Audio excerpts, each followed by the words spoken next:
Hello and welcome to another great day on the Joe Dizzy Movie Reviews. I'm your main host, Joe Dizzy, and with me, I got the one and only Mr. C. What's up? What's up, Mr. C? And also with us, we got our one and only, our guest, Miguel. Hey, what's up? I'm back. Yeah, all right. Welcome back, Miguel. Thank you. Thanks Missed for you having last me week. again. Oh, I know. Yeah, you're gonna get fired. Okay. All right. And no severance pay. No, sorry. Oh, damn. All right. So we're gonna get started, and this is gonna be a Joker spoiler review. Only Joker, nothing else. We're going balls out on this Balls thing. out, Joker review, screen by screen, and give our thoughts at the end. Whew. So, you guys I'm ready? sweating, dude. So just a warning to everybody, a Joker spoiler review.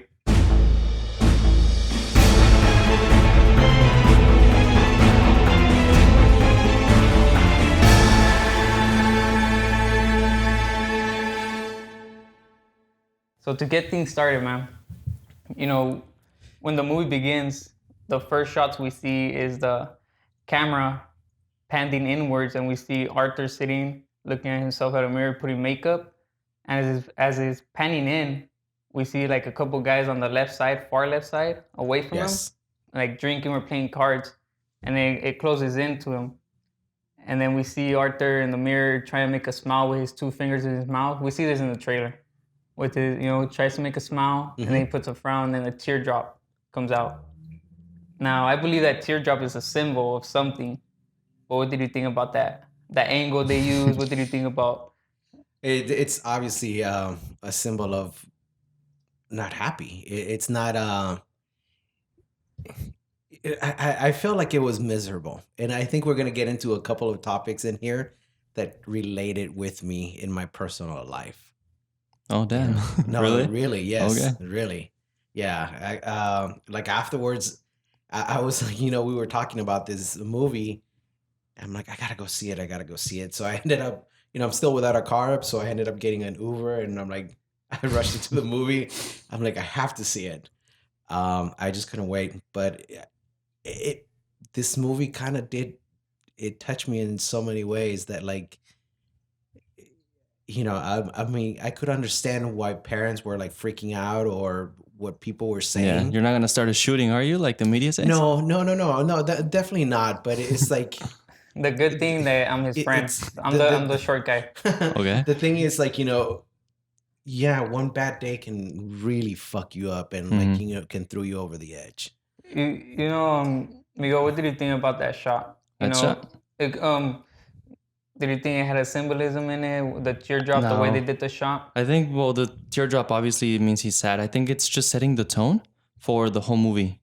How his current state, how he's doing in life, he's not doing so well. Mhm. He's unhappy.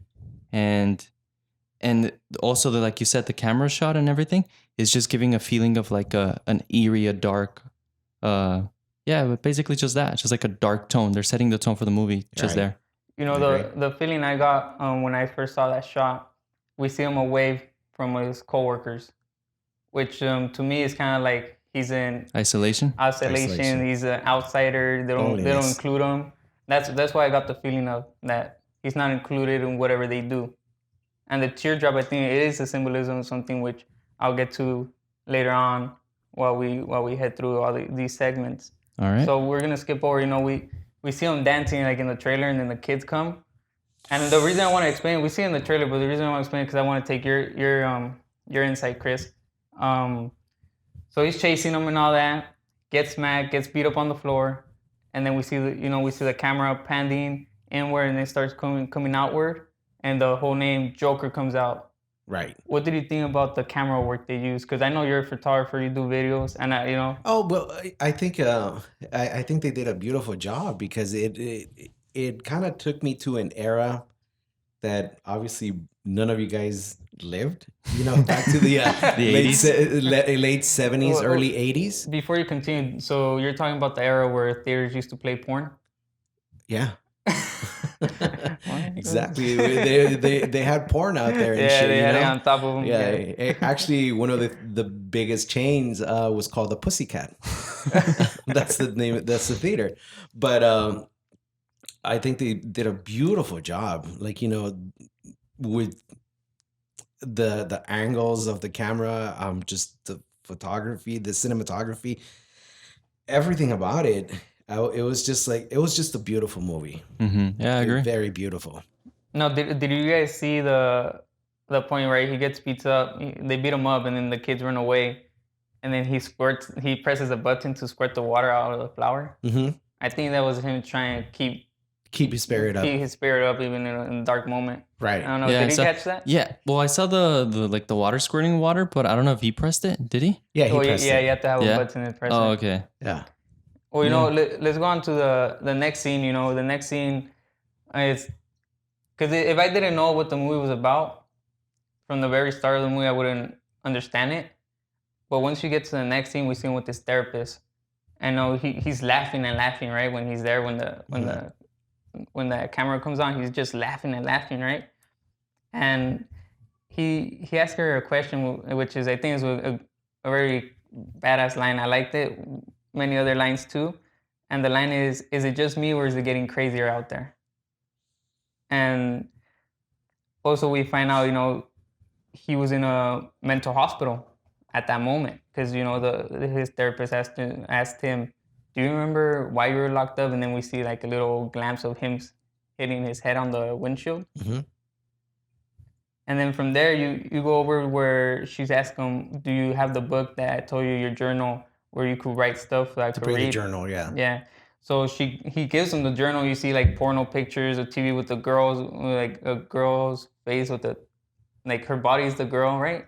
And then it was a TV as a head, something like that.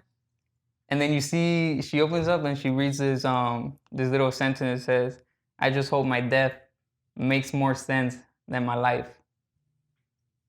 Now I saw that, I'm all like, there's a guy needing help. When you saw that, Chris, what did you think when you first saw these first like scenes? That particular moment made me think of someone I know, not me, somebody that I know that has that is in need of help but refuses to take help. Obviously you see that note is very powerful. It felt like it was he's in danger and he could endanger other people too. You know, that's what I interpret from that line. It's like the monster coming out soon. We don't know when, but there's a darkness in him. What about you, Miguel? You saw these scenes, he's laughing, and then hands out the journal. You see the porno pictures, like weird porno pictures, and then you see that sentence. What was Okay, your so thought? about that particular sentence, I don't see it as like something necessarily. Well, it is something dark, but I don't see it as something too like symbolic. Since he said to the what was she, like a therapist? Yeah, therapist. Yeah, the therapist. Since he said to her that, oh, I also made this into my joke journal. I think it was a pun, nothing more than that. It was simply saying that because he misspelled cents and put like cents, like the currency. Mhm. So he's just saying, I hope my death makes more sense than my life, making that hopefully in his death he can make more money because it's a joke at his like poverty like Very good situation. yeah, very Yeah. good, Yeah. very good point of view, man. That's Yeah. good. So do you think that's the reason why she just skipped over it and all that? I guess, yeah. She just glanced over, or maybe just she found it disturbing how he made like a dark joke about possibly like his death into his comedy. All right, but and then in that same scene, we further into that scene, before he leaves, he asks her, you know, can you up my medication? And she looks at how many medications he's taking. He's all, you're already on 7 different medications, and all he says that he just doesn't. They're not working. Pretty much, that's what I got from that scene. When he asked for more medication, that's for me. That's telling me those 7 medications he's already taken, they're not working. Like in depression, you know, sometimes you might get 5 or 4 different medications, right? Mm-hmm. Like I don't have depression. I don't know nobody, but you know, I do my little research here and there. And I know when you have depression, for example, let's say they give you 3 medicines, Chris. So they're gonna give you these are not depression medications, you know. I don't know it, but they say they give you Dayquil, NyQuil, and Advil, right?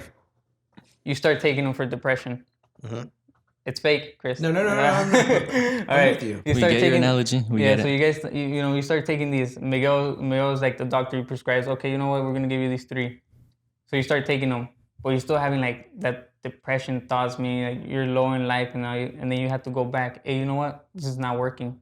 So usually what doctors do, they take away either one or two, and they add two other different ones, where they take Sure. away all of them. They experiment to make sure which one fits which one fits you. And it looks from here, those 7 weren't even working. So that's why when I saw that line, and then he asked her, can you up my medication? I had a feeling that it meant a little bit more. No. But you could also be right about it. I thought something Probably just a different about joke. that. I simply thought that since, well, later on in the film, we see that, I'm skipping ahead, but we see that he's been abused all his life. So it basically implies that his condition has been lifelong. So I'm thinking that maybe just him wanting to up his medication is simply a sign of tolerance to the medication, not necessarily that it's not doing anything. You mean like he wants to check out? No, Kind no, of no, no, no. Like it's just Wanting to his forget? body's becoming like, you know how Oh, okay, okay. I know addicts what you become mean. Yeah. immune to Right. medication. Yeah, Mhm. I think it's just his body like becoming kind of like immune to it. Well, Sure, not it's immune, not but helping anymore. yeah, Nothing. yeah. So he just wants to keep I'll up. get that to a little bit later, because I had a different view on that about when he got abused, right? But I'll get a little bit to that later when I get there. So we get to the next scene, right? And it's him going up the stairs, and he's going like all Yeah. sad, which I'm also gonna mention a different scene. But he's going up all sad, gets to his apartment, checks the mail, no letters. Made me think like, damn, nobody cares about this guy, He gets home, his mom asks him, hey, did you check the letters? He's like, yeah, mom, there's nothing there. And she pretty much just said, well, our letters must not be going in, must not be going through. And pretty much Arthur just replies, it's Thomas Wayne, mom. He's a busy man. And then we find out she used to work for the Waynes. Right. Which for me was kind of like, oh, damn, okay. Okay, yeah. So we kind of see from the reason why, from the trailers, why he's going for the Waynes, I guess. Mhm. Right. And from there we kind of see that the mom kind of has an obsession with him, saying he's a great man, he's gonna pretty much save the city, and he owes it to them. That's what she says, she owes it to us. Now, did she mean as her and Arthur, or did she mean to everybody in the I think city? she meant the city. The city? Yeah, like the current state it was in with the whole garbage thing. And by the way, the whole stair thing, did you guys see in Google Maps, the Joker stairs are marked as a religious destination? It is? Yeah. I never even saw that. I Yeah. never. No? You haven't I seen didn't it? know Yeah, that. it I is. thought it was in New York. It is in New York. It It's is. in the Bronx. Yeah. I saw, like, if you see it on Google Maps, I forgot the Shakespeare or something. I forgot the correct address, but it's marked as a religious destination. Oh wow, interesting. Interesting they would Yeah, do I that. didn't even know that. Yeah, the That's New crazy. Vatican. Learn something new. Yeah. Yeah, but to me, it kind of felt when she said to us, and she looked at him, he owes it to us. I kind of felt like she meant her and him. I took that as that also. Yeah, because you see that obsession. Oh, he comes on the TV. Oh, there he is. Come and watch him. Come and watch him. It's like you see Arthur not really even care, but he goes and sits down. And then we get to the next scene, right? Well, they're in the bedroom, and then the Murray Show comes on, the talk show, Uh-huh. which is based off of a talk show from that time. I forgot the real one. I'm sure. Yeah. Yeah, but I know about it. they based it off some talk show that was at that time of that era, and then you see Arthur have a vision, right? Or delusion. Delusion. delusion. Like my Oh, yeah, theory. delusion. Yeah. Like my Vision is theory. like something's gonna happen. Yeah, Yeah. you see a delusion of him being in the crowd, and then he screams, "Oh, I love you!" And the light comes on him, and you have Robert De Niro, which is Murray. He calls him, "Hey, come on stage," and all that. And a little bit before, he says that Arthur says, "My mom told me I was put in this world to bring joy and happiness," something like And that, laughter, right? yeah, joy and laughter. Joy and laughter. I think so. Or Yeah. join something along those lines. And then Arthur goes down, and you have Murray give him a hug and says, I wish I could have a son just like you. Mm-hmm. And then the vision ends, right? Where the delusion ends, and you see him back in the room. Did you get like a take from that, Miguel? Like, Well, yeah, I think he's just living his fantasy, something he's never had, like a father figure for once, respect, and basically, since also he desires fame through like the whole like comedy, stand-up comedy career, he combined everything in that delusion, and it just makes him happy, I guess. It was like the perfect moment for him. Yeah, He's just living it, you know? Yeah. Yeah, for me, it's kind of like the same thing. I feel like at that point, Arthur just wanted love and warmth, you know, because you don't really even see that getting him from his mom. Or anyone. Yeah, because his mom pretty much is looking for Thomas Wayne, and he's pretty much like in the outskirts. Nobody's like paying attention to him, thinks he's like exists or anything, right? So I had like a feeling that he just wanted love and warmth, and seeing He gets it through delusion. seeing Murray is the person he wants to be. That's that's like his idol. You know what I mean? Like he admires him and stuff. Yeah, he admires him. Yeah, I just took it like, that would be like the perfect father role model for him. Yeah. Like I mentioned in the previous part, well, not the previous one, the second one. Like the whole camera work, the way they did it was they didn't like do a transition. It was like very vivid, like if he's living in it, like implying that Arthur doesn't know the difference between reality and his delusion, setting the tone for like the later events, which eventually leads to the very end, you know, where we don't know. Yeah. And I have to tell you that scene when he started, it got me, I'm like, oh shit, he was actually in it. You know, it made me feel that, you know, he was really in it. That he was really in it. I was just like, oh, okay. Okay. And then I'm like, oh, okay. Yeah. You know, he was just. I thought the same thing. I thought he was really in there. He was just remembering when he was in there. Right. Until it pans out and everything. But, you know, and then from there, we go on to the next scene where he's at work, right? And then we see him like from the trailer where he's all skinny, trying to open the book. He looks like a skeleton. Oh, where he's fixing the fixing shoes? his shoes. That was a scary moment. I kind of got scared. But what? I mean, it looked kind of scary, man. It looked like he was like the Grudge break or something, yeah. But then we meet one of his coworkers, Randall, something like that, and he gives him a gun, right? He tells him, you know, you need to protect yourself. Yeah, you gotta protect yourself. And you see Arthur at first, we're not supposed to have that. You know, at first he doesn't really want it, and then you see him kind of like his coworker, just take it, man. You could pay me back later. And he gives him a gun. And right when I saw that, I'm like, you just gave a gun to somebody who's mentally unstable. But the question is, does he know that? Well, if we skip ahead, right, Miguel and Chris? If we skip ahead, when they go and visit him at his apartment, you hear Arthur tells him, oh, I'm off my meds. You remember that scene? Oh, so like if he was aware that he was taking medication? Well, remember when we skip ahead when he dyed his hair green? And they come visit him, he told them, I'm off my meds. Yeah, so that's implying when he gave him the gun, he was already aware that he was on medications. Yeah, so I think he already knew. Because even in that same scene, right, we'll get a little bit right there, but so he gives him the gun, right? And tells him, you got to protect yourself out here, you know, everything's getting a little bit crazy. And from there we have the guy, the little short guy. The midget? Wasn't it Gary? Larry? Something like that. Larry. He comes out, hey, the boss wants to see you. So he goes, sees the boss. And the boss is like arguing with him, like, hey, you stole the sign. Yeah, you stole the sign. You got to return it. This guy's going out of business. And Arthur tells him, didn't you hear what happened to me? I got jumped. And they stole the sign. And his boss was like, why would they steal the sign, Arthur? I know you took it. And he said, why would I take it? Why would I need a sign? And then you just see like a huge grin in his face. Yeah, everything's I was looking at him like he's about to do something. He's like, so I'm thinking like he's breaking, but then you see him just kicking a trash bag on the outside. Now, that scene about when he's kicking the trash, was that a delusion of him kicking his boss's dead body? Or was it just trash? There was no body though. There was no body. It was just trash. Yeah, but I was that under scene the impression. happen? Yeah. No, I was under the impression of that too. No, the reason I don't think is his body, right? Because he was still working. Yeah. He got fired later on. Oh, okay. So what were you gonna say, Chris? No, just going back to that. You know, when the bosses are like, you know, anal. Just from some experience, because you don't know, you sometimes you don't really know what's going on in people's head. Yeah. And there's better ways to communicate instead of lashing out like that, you know? Yeah. Because at that moment, that little moment was a moment in my life where I could have done something stupid, Mm-hmm.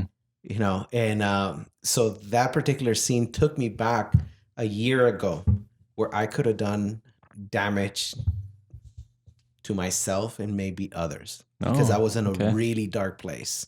Mm-hmm. A lot of stuff that happened to me last year, but it's, yeah, man, it can impact you. You know, those little things can push people off the edge. Yeah. And then also in that same scene, you know, when we're getting back earlier to the part that his coworker know he had that mental issue, but we also hear in that same scene his boss is telling him, you know, nobody likes you, I like you, but nobody likes you, everybody thinks you're weird. And then, you know what I mean? Just offending him even Yeah, more. offending him even more. Yeah. Putting him down I think the completely. guy who gave him the gun truly cared about him, because even though he knew he was somewhat like he had a mental illness, Mhm. he still gave him the gun. I don't know, or maybe, yeah, that's what it gives me the impression that like he actually cared about him, at least somewhat. Because in a way, yeah. Yeah. And it's, you know, that gun scene, this whole gun, yeah, to me, it made me feel like, let me present you to another friend, a friend that you need. yeah, That's how I took that particular gun, because I know I'm gonna jump a little bit ahead at this moment, but when he's at the hospital and dancing and, like, you know, doing all of these things, and he drops the gun, I didn't want you guys to meet my friend. I don't know, there was like some weird thing about it that it made me feel like that gun became his best friend. mm-hmm. To me, I took it as based in real life in our time. Right? If we go through the news, you see how people that are mentally unstable are able to get guns so They snap. easy. And that's how I took that scene. And that's what I think the director was going for, is like, you know, we just give out guns to people who are mentally unstable and don't know how to really, you know, use them the proper way they're meant to use. So that's why I took from that scene. I don't know. I think he used it pretty properly. Well, I mean, yeah, if you go along with it, but I mean, that's why I felt they're giving a gun to someone they shouldn't have, you know. And we hear this a lot in the news. How can a mentally unstable person that had the papers saying he's mentally unstable able to get a gun? I don't think they had those rules back then. No, but I'm saying It resonates with today. Yeah, the director based it in an era where he could pour more issues, but you look at the era he chose, it's technically the same era we're in. You know what I mean? In some way, yeah.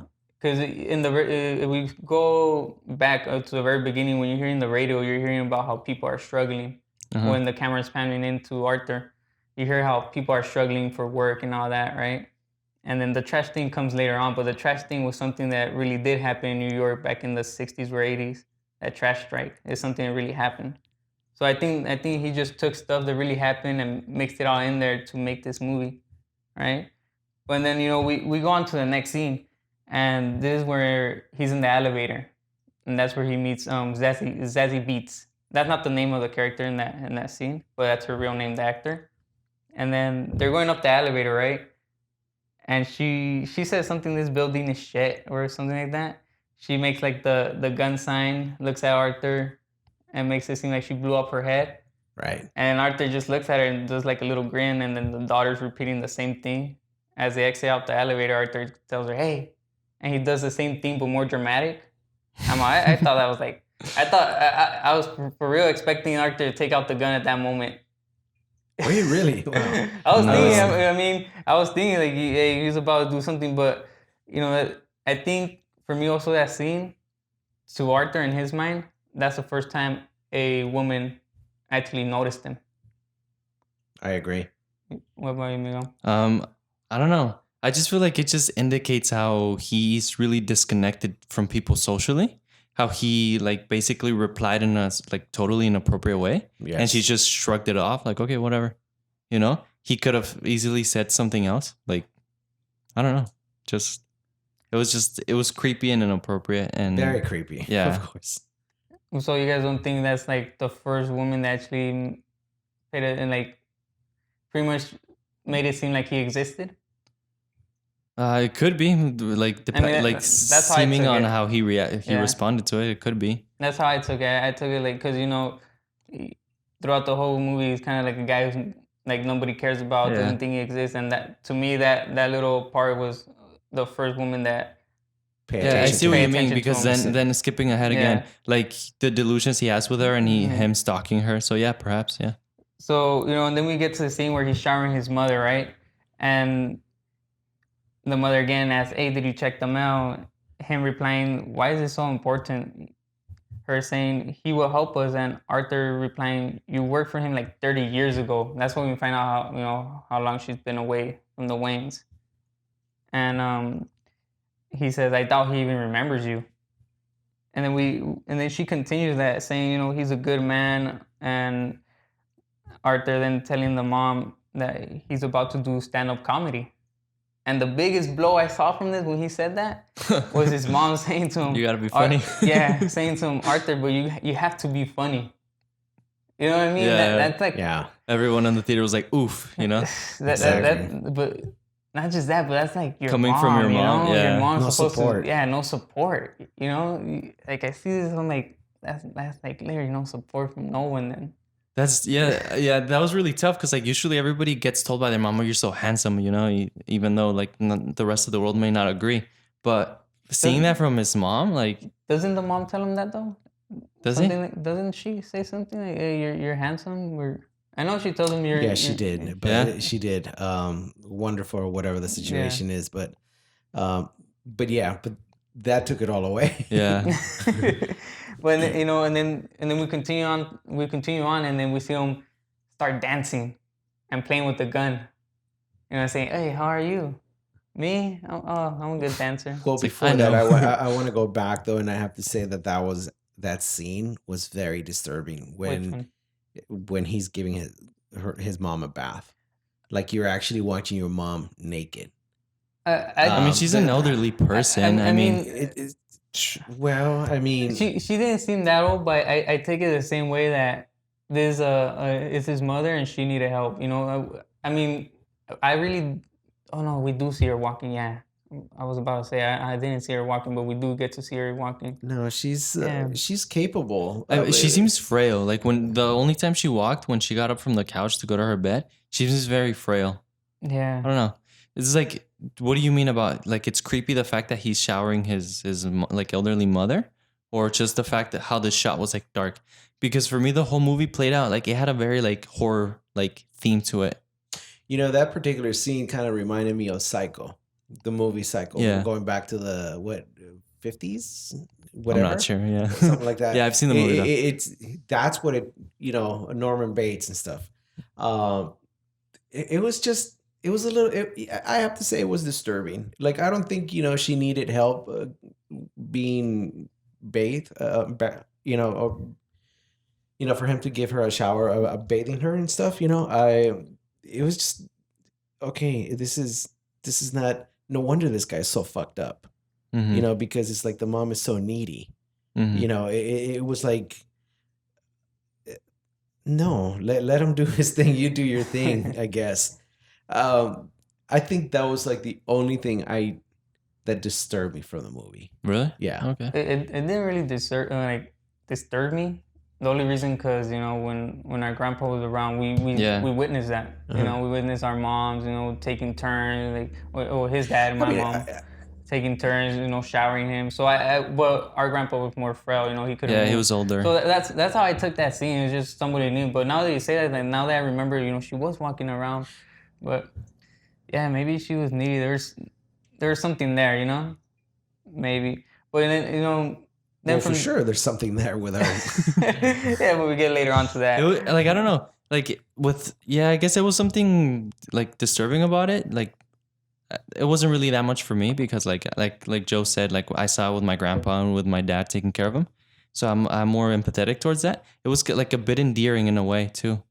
The way that he's caring for his mother, who's not only like old and frail, but has mental illnesses, Sure. But at that point, he didn't even know she had that. Yeah, I think she did. No, but he didn't know. He finds out later on. I don't know. He's giving her medicine, but I don't think he even knows what it was, because later on he finds out the whole truth, and that leads to another scenes. But before we get too ahead, Okay.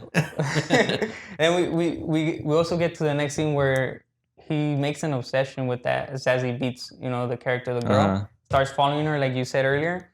Starts following her at work, you know, follows her, taking her daughter to school, then follows her to work, right? Right. And then from there, it goes on to the next scene where he's at the comedy club, working on his material, practicing what the other guy's saying and all that. And he has a laugh. Yeah. That laugh, he has two different laughs, right? To me, he has two different ones. Well, technically he'll have three, but to me he has two in the very beginning of this movie. He has the one because of his disorder, which is the one he can't stop, and then he has the fake one where he tries to be part of the people, Right. which is that one. Can you do it one more time? You did it perfect. I don't even know. So for me, that's the fake one, because when he's at the comedy club, he'll do it once the joke is over. He'll do it like right when a little bit before even the pun of the joke drops. He does that fake one. I mean, did you guys think that's a fake laugh or that just? I think that's just it. Like neither of his laughs are authentic, at least at this point in the movie. Well, one of them I know is from his condition because it's a real condition in real life, which I didn't know until that movie. But so I have a feeling he has that condition one, and then he has that the fake one to fit in, and then he gets one later on. The authentic one, in my opinion. Yeah, but the fake one, the one that he has, it almost seems like it hurts him. Like, did you guys see the way he would grab his neck and like his chest and stuff like that? The condition one, he starts like getting. I think it's not that it's hurting. I think he's trying to hold it. Oh, I like think hold he's it back. trying to stop the laughter from coming out because I think he knows it's weird. You know. Okay. Like if somebody's He's ashamed? Yeah, he's ashamed of it. I don't know. Like I saw pain in his eyes from it. Yeah. Yeah, there's a lot of things that, you know, it's. Yeah. It was so rich in detail, this movie, huh? Exactly. Yeah. Yes. Yeah, it has a lot of stuff, you know. And then after that, we see the girl go to his apartment and tells him, Confront him? confront him, and and he admits to it, which is kind of weird. And so I was hoping he would have robbed the place. And that's when he says, "I have a gun. I could do it tomorrow." Oh, how That was funny. No, I think from there it was the beginning of his delusion with her, because like the fact that he said something. Well, it was dark because it was true. You know, he has a gun. I could drop in tomorrow. But at the same time, how she took it as charming. Mm-hmm. I think that was the very beginning of his delusion. Maybe it's not that she took it as charming, but didn't believe him. That's how I took it. It's just like, you know, you make a No. She thought it was a joke. No, I think that was the beginning because. No, I'm not saying like the beginning was a obsession and delusion and all that. I'm saying like because at that point we didn't know that delusion. Remember, the delusion happens later on. Mm-hmm. But I'm saying at that point we don't know. Like it's like a regular person. You know, you hear all the time in school, oh, I'm gonna come shoot up the place, and nobody says nothing. No one says nothing, and then it happens, and then everybody starts saying, "Oh, he had mentioned it." That's how that's how I felt. Because again, you know, I'm taking stuff from real life and adding it to the movie because that's what the director did. So like if she didn't take it seriously, basically didn't believe him, like it was nothing more than a joke. Yeah. Okay. Because and then he did tell her, I do stand-up comedy. You should come to one of my shows. Mm-hmm. Did you guys remember? Yes. A little before she left. That's a bad idea. Invite a girl over to your comedy. That's what they say. I didn't know that. So and then and then after that we get to the next scene where you were talking about where he's doing the show for the hospital kids, you know. Mm-hmm. And then he's dancing and the gun falls, and then we see him trying to get it. He kicks it around and he picks it up and tries to hide it. That's where we get to that one scene where you talk about what did he say? I didn't want you to meet my friend. No. I mean that was just me saying like when the gun falls, right? It just like I took it like, oh wow, like I'm having fun with you guys, but I didn't want to introduce you to my friend, my gun friend. You know, that was just me saying that. But obviously you can't take a gun to a hospital. You know, when you're performing. Yeah. I mean, I think he was carrying it around just for protection. Of course. Yeah. Did you think the same thing? Or? Stay strapped or get clapped, as they say. That was good. Okay, I never that was heard good. that No? saying. Oh, okay. But and then right there we get to the part where he's at the booth and his boss is telling him, you know, why the hell would you bring a gun to a children's hospital And he plays it off like, oh, it was my new act. it was for my new play act, something like that. And then And the boss tells him, well, Randall just told me that you tried buying off his 38 last week. Randall is the guy who gave him the gun. Right. And he says, like, Randall, right? He seems surprised. Feels betrayed, right? Yeah, feels Yeah. betrayed, Yeah. surprised, like, this guy's lying. He's the one that gave it to me in the first place. Yeah, but he didn't say it, though. Yeah. And then from there, we get to the subway scene, which it was an intense scene. We have these 3 upper class guys, they come Wall Street guys? Yeah, 3 Wall Street guys. They come into the subway train station and they get inside the train and they start messing around with this girl. Total assholes, though. Yeah, dude. true. I thought the same thing. So we see Arthur. He glances over and he sees them, and they're being assholes, like you said, to the girl, and he starts laughing. Now, I think his laugh was him either getting nervous or getting mad. Yeah, I think so too. I think that's what triggers it. Yeah. Him- I think there was more like, a distraction, because it was more like, I really can't do anything. Like, I can't protect this girl, but if I laugh, they're gonna look at me. It's, I didn't see it that way. I think he that's just how I got took he it, just but- got nervous. It was like out of fear. So like you said, with that disease, or was it Condition. It's a condition, a mental condition. People have, like, their laugh is triggered by emotional responses that are not appropriate, like fear, like I forgot the Yeah. name of the condition. I don't know the name of the condition too. Yeah, they said it in the researched movie, but I forgot. It has a complicated name, I think. But Similar. the is happy it- condition. Yeah. the laughter, The the laughter. Joker laughter, whatever. Yeah. But I had the same thing with Miguel. What he was saying, it's because even in the bus scene, when the mom turns around, stop bugging my child, and you see him kind of like, I don't know if he was getting nervous, getting mad, but he starts laughing. You know what Yes. I mean? The only part we don't see why he's laughing is with the therapist in the very beginning when he first meets her. We don't know why he's laughing. I don't know if he's like nervous or something, but I think it comes through nervous and emotions. That's when he starts laughing. That condition comes out. But then, in that same scene, we slowly see the 3 guys, they start saying like, hey, what the F are you laughing at and all this? So they slowly start working over to him, right? Singing a song like, let the clowns in, or let the clowns come out, something like that. They're singing that. And then they pick him up, and he's like shaking his head, no, and he's trying to grab his bag to take out his card to show him that he has a condition, and they punch him in the face. So then he shoots, the first 2 guys, and then he shoots the other one in the ass while the other one tries to escape, and then we see him kind of like timing it, when to exit out at the same time when the other guy exit out. And the guy exit out, and then we just see him pointing the gun, and they show his face like all serious and stuff, and then he shoots him in the back, and then just loads out the rest of the chamber on him. Right. Like you guys saw this scene. Miguel? That was such a badass scene. That It was like it really It was. was. Like It was like, don't the way fuck he with me. yeah Like, the way you he know. was holding the gun and chasing after him while holding his arm still. That Right. was so creepy. That was like it was a psycho, like a killer, man. yeah. It was, to be fair, it wasn't self defense, but It really was. but that was overkill. He didn't need to like chase him down and stuff like that. But still, But like that broke him. yeah, Yeah. that's what snapped did. him. Yeah.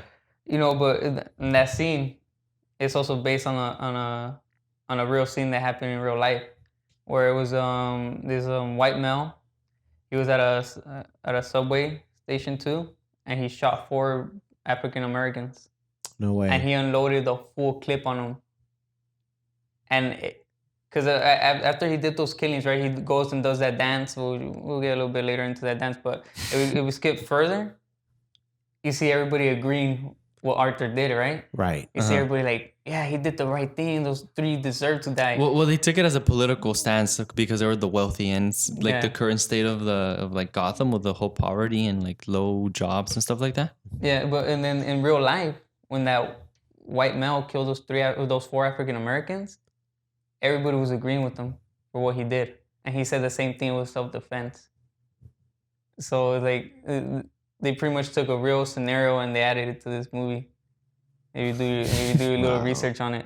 It's It's crazy. crazy. Yeah, and then from there we get Arthur. He runs into a restroom and he starts dancing. Uh-huh. I don't think it's dancing. I think it was more like a jiu-jitsu or something type. No, of it's move. Like it was like a dancing. ballet type of Like thing. a Was it? ballet, yeah. I felt like he was doing some move that they teach you in like martial arts or something. No, You know what I mean? Like some he monkey. would have kicked their ass. He wouldn't need the gun if he knew martial arts. And then they were Right. playing some music and then he just stands with his arms open, looking You at mean like himself. Tai at the, Chi, right? yeah, Tai Like Chi. Tai Chi. Yeah, and I had a feeling it was kind of like that. I didn't feel like a dance stand. But no. But then you see him just look at himself in the mirror, and to me, that's similar. Like he's calm of what he did. No, I think yeah. Well, basically, yeah, he's calm, but it shows no remorse Right. at all. No remorse, and it's a sign of relief. Like I can Yeah, defend myself now. yeah. Yeah, that's true. That was like an awesome scene, wasn't it? Like the way the camera looked up in his chin, like with his jaw, like it was Yeah, that. with the blood, he had blood, right, coming out, because he Yeah, had because he blood. got knocked out. He Yeah. got hit on the Yeah. face. So and then we talked about this, me and you, Chris, and then somehow he grew balls, and he goes and kisses the girl. Just automatically opens the door, right? And did he not? Or he just opened the door? He He just just opened opens the it. door. Yeah. But to me, it's like I start thinking, a single mom with like 6-year-old daughter leaving the door open. Not a good idea, especially in such a sketchy building that Yeah. she called like a crappy building earlier. Right. For me, that was the indication that it was all a delusion from there. Because first of all, no girl's gonna he walked in with his full clown outfit, right?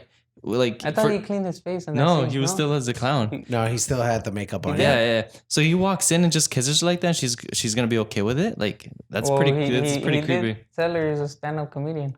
I don't know. It's But, part of the act. oh, I don't know. And then and then we get to the next thing where he's collecting his stuff out of his locker at work, and then they start telling him about the gun thing. Did you really bring a gun? All the coworkers and all that. And that's when he says, "Well, you guys should ask Randall. It's his gun." And Randall stood up and said, "You better shut your mouth," right? And then he starts walking out, and I don't know. I giggled a little bit. And he's like, "I forgot to punch out." He starts punching out the time box. clock. Yeah, the time clock. He punches it out, and then he does a laugh, and he leaves.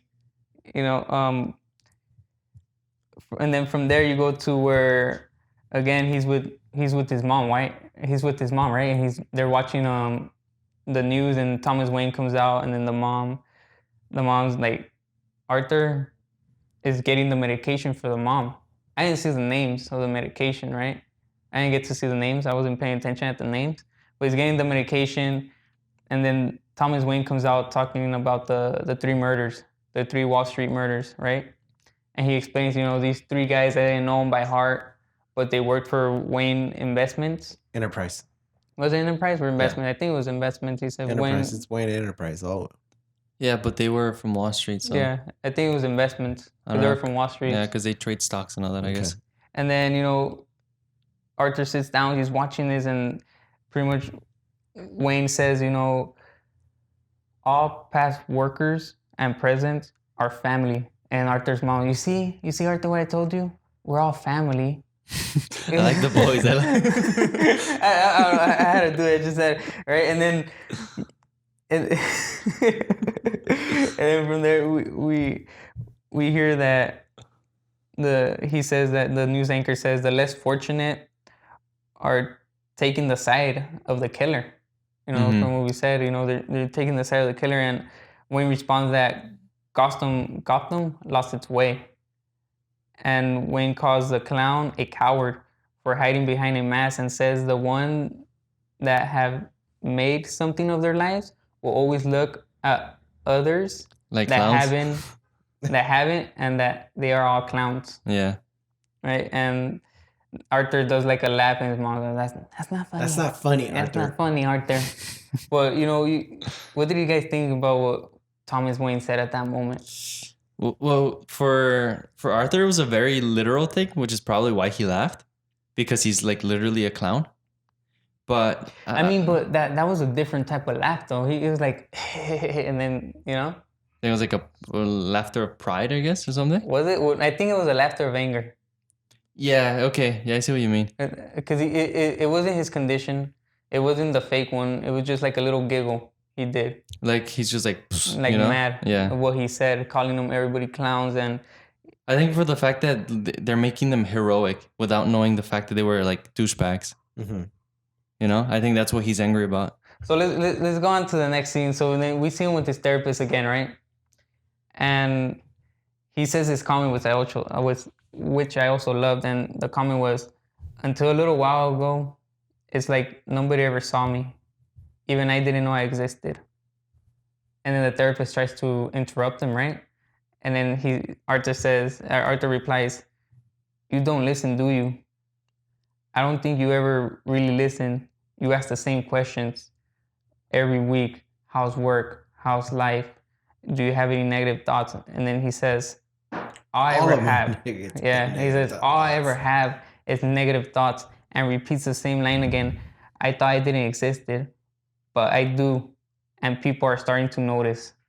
We get to that scene, right? He says this. That was a very powerful scene. It was very powerful. And the fact that when he says, people didn't know I existed, but I do, and they're starting to notice, I have a feeling he's referring to the subway murders. Yes. So the of course riot, it is. the riot Did based the riot indirectly start at that sparked. time? Yeah, they were starting to already spark up. Okay. So yeah, so I have a feeling that's what he meant, that scene, talking about what they do now. And then the therapist, then she tells him, "We're not going to continue to see you." And then from that, when she said that, I'm like, he just throwing you like a big ball, saying there's something wrong with him, and you're not doing nothing about it. That Yeah, just she's not shows she doesn't listening. really care. She doesn't give a shit. Yeah. And then she gets to the spot where she tells him, the politics and upper management, they don't give a shit about you, and they don't give a shit about me. And then before he leaves, he tells her, "Where am I supposed to be getting my medication?" And she pretty much just says, "There's no other way. They're cutting funding for people like you." People like you. Yeah. So she already know he's mentally unstable, and society's pretty much giving up on those people. That's what I took from that. Yeah. Yeah, I agree. Which I think we see even in real life. We see in society, they take away money from school to use for something else, something like war and all that, dumb stuff. Instead of putting money into education, better ways like science and all that, figure out, cure for cancer, they'd rather use all the money for other dumb stuff we don't need. That's what I got from that scene. Did you get something different or the same? Well, it's basically just that. It just shows that she didn't really care, but at the same time, she didn't care about him because others don't care about her. Exactly. The ones at top don't care about neither of them. So why should she care about him? It's basically pretty much saying that everybody's on their own. Exactly. Yeah. Everybody gotta fight their own battles, like you said. Yeah. And then we get to the scene where he's gonna do stand-up comedy, right? I see this. I'm already thinking in the theater. I'm like, this is gonna go bad. Not gonna go well, right? And when he's coming out of the curtains, he has his girlfriend, his new love interest, and she's sitting in the corner in the back. And he gets up there and, he brings out his book and he starts laughing. His condition comes on. That's why I told you, I think his condition really comes out in certain moments, like when he's nervous, angry, and stuff like that. So he starts laughing and laughing. I'm already thinking like, oh, he messed up, man. He should have probably practiced before he invited the girlfriend. Right. But you could tell that they show her kind of just like smiling. Yeah. So I'm like, that was did give away to me. I had a strong feeling at that point that, okay, this isn't really happening. You know what? I was suckered in, dude. Me too. Yeah. I was suckered in. I was like, oh my God, this chick really likes him. Yeah. That's so cool. Like she was being nice about it. I was like rooting for him, and I'm like, yes. And then we get to the part where the music starts playing and then he's able to say his jokes and people start laughing and applauding. I'm like, he's good doing it. Yeah, I'm like, I'm like, on. Fuck. At that moment, I was thinking like, okay, I'm so glad that this chick is in his life, right now. And then we get to the scene where they're walking out, right? And they're walking through the streets, and then he sees the newspaper with the big clown on it with a big smile, and he looks at it and he tries to copy the smile, right? Right. Which I told you guys that, I'm gonna go back to the very beginning when he's playing with his smile and then the frown, the tear comes on. Mm-hmm. For me, with that symbol, he's looking for his smile and he hasn't found it.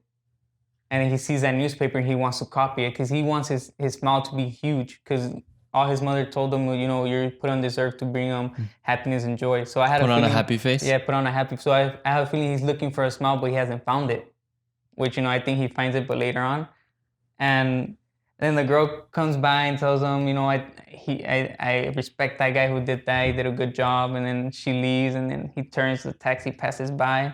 he sees a guy wearing a clown mask, and he does like a little grin.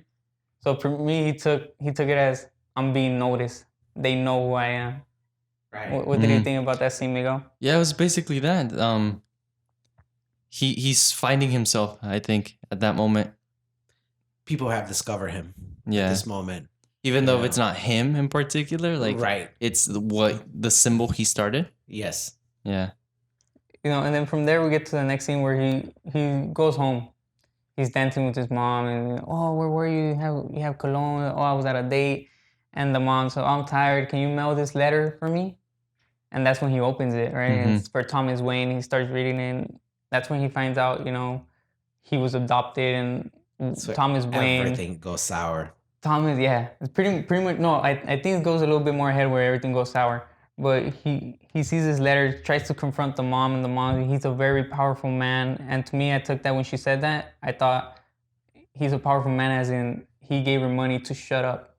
Even though he's my kid, because she says to him from the door, because she was scared of him, right? Says, people like me and him, we can't be seen at the same level, right? So you're talking about a poor woman and a rich guy, and what would people think of Thomas Like the Wayne? socioeconomic class difference? Yeah. Right. And then so from there, you see he takes the bus to go see Thomas Wayne. He goes to the mansion. He sees Bruce. But a little bit before that, before I get to that part, I had a weird feeling. I was like, Joker is about to be the stepbrother of Batman. That's what I was thinking in my head. Again, Joker they had me going.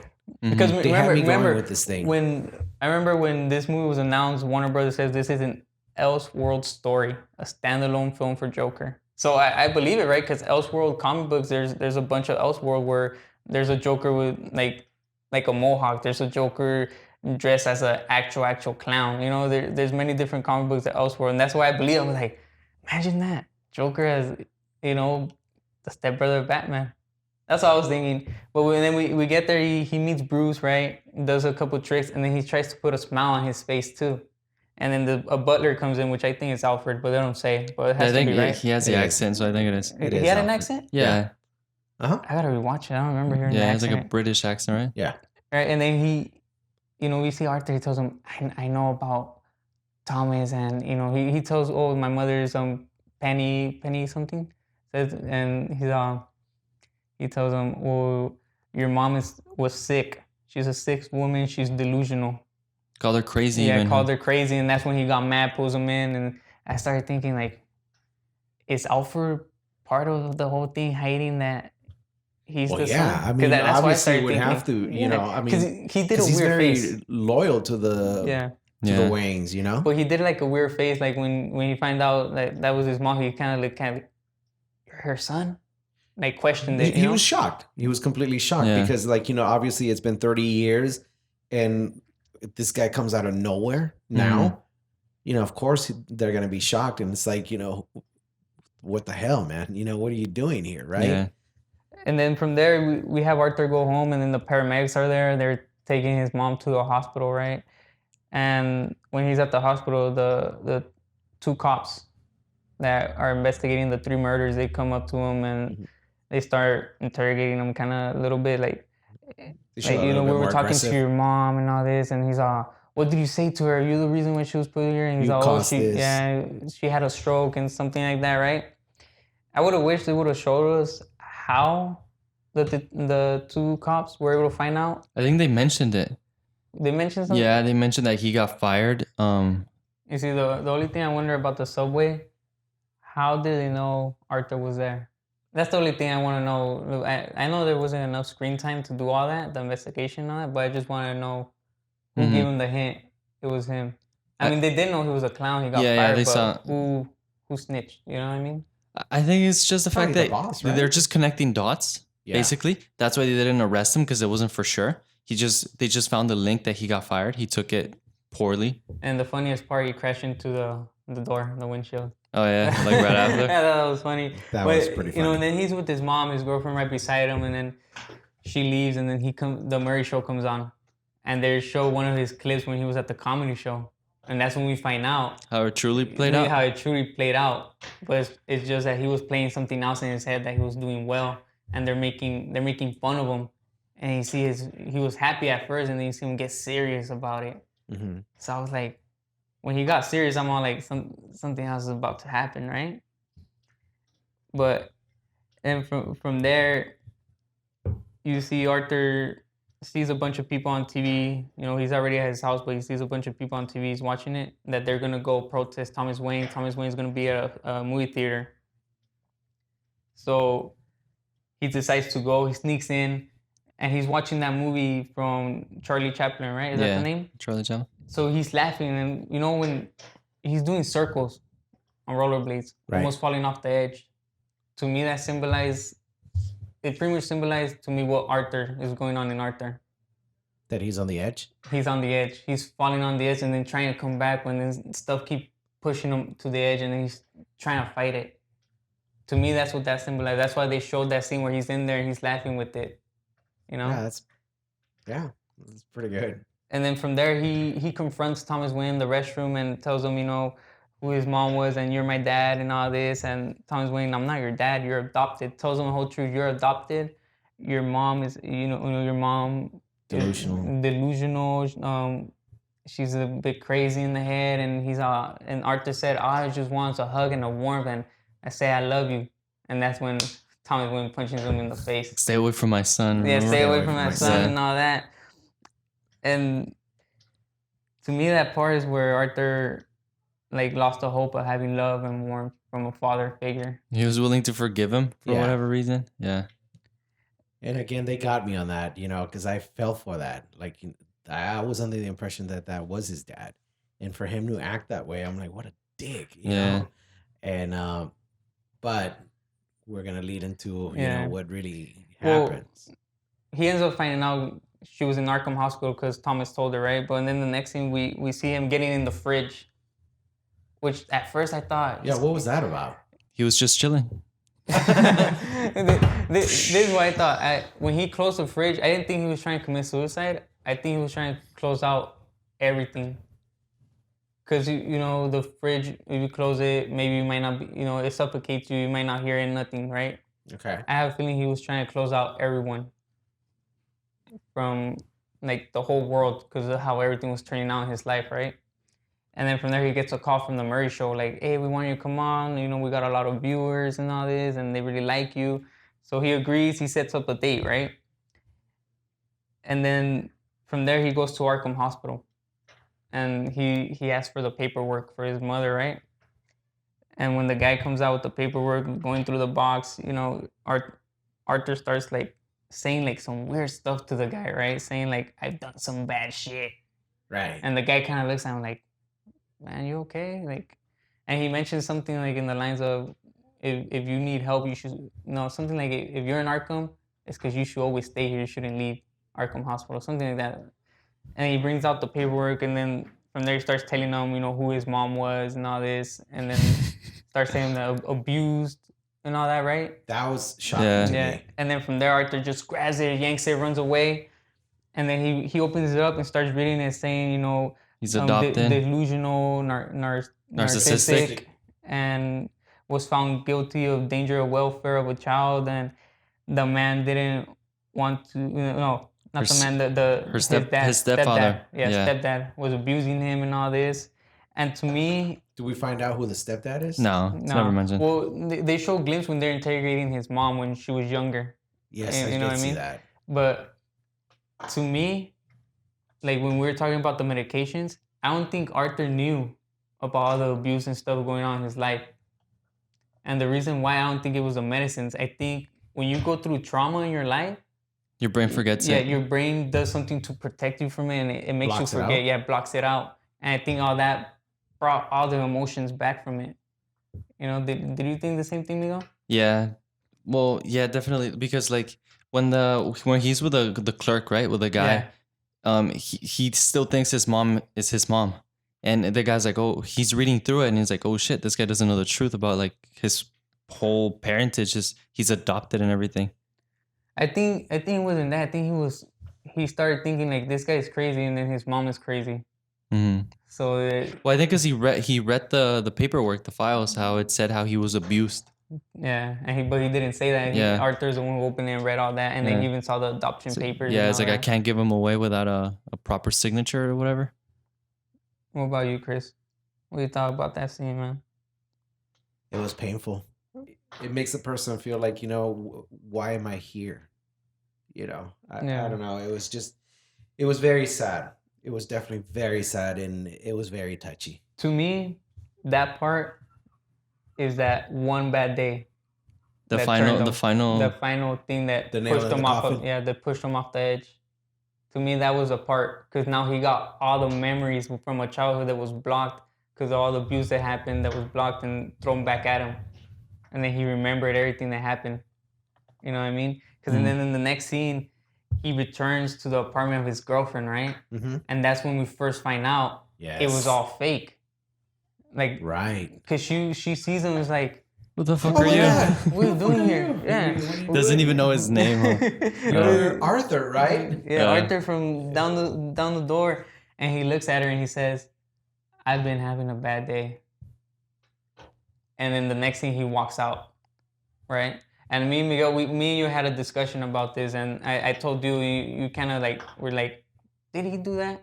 But I believe he killed her, and he left. I Or still did- don't believe that. I don't.